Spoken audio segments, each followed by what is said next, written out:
Last week, we learned to properly render 3D points onto a 2D surface. We also learned how to use the mouse and touch events to manipulate the 3D objects. The link to the episode should appear on the top right about now. In either case, I'll leave a link to the episode in the description. In episode 21, we saw how chaotic systems, seemingly random values and equations, generate very predictable shapes. These shapes are called attractors.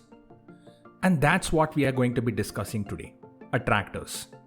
Now, the mathematical definition of attractors states that in a mathematical field of dynamic systems, an attractor is a set of states towards which a system tends to evolve for a wide variety of starting conditions of a system, and so on and so forth. In layman terms, the above definition simply states that attractors are shapes that arise when simple mathematical equations are executed over and over again, given random starting conditions or values. The animation you see on the screen is generating what is called the Lorentz attractor. The equation and the code that generates this shape is also shown now. Take a look at the starting values of this equation. It seems that the equations should result in a completely chaotic result, but they don't. The shape you see on the screen is called the Lorentz attractor. Essentially, the equations and the initial values attract this specific shape. Perhaps you have already realized that the equations of the attractor calculate points in 3 dimensions.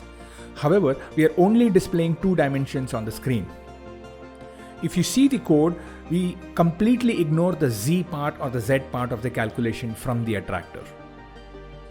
We can now take what we have learnt last week, essentially use weak projection to project all 3 variables of the attractor onto a 2-dimensional surface. Here is what the code looks like now. The only thing that I have changed is that the points of the attractor are generated and stored in an array to be displayed and manipulated in 3 dimensions. Everything else remains the same. The equations, the initial values, everything.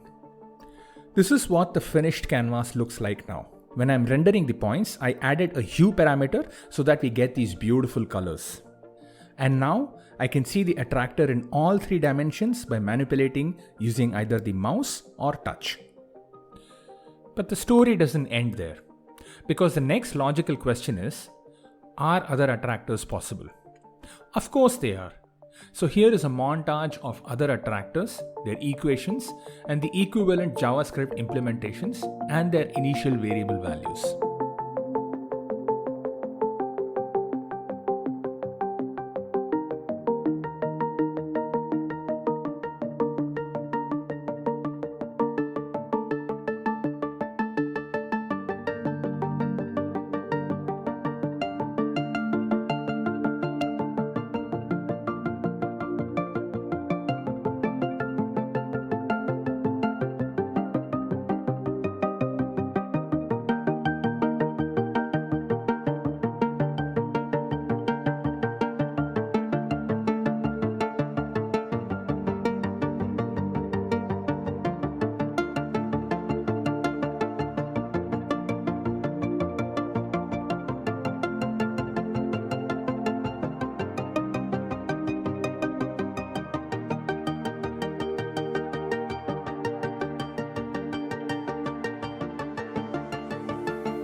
There are a couple of other attractors that I have not covered in this video, but they are all just the same.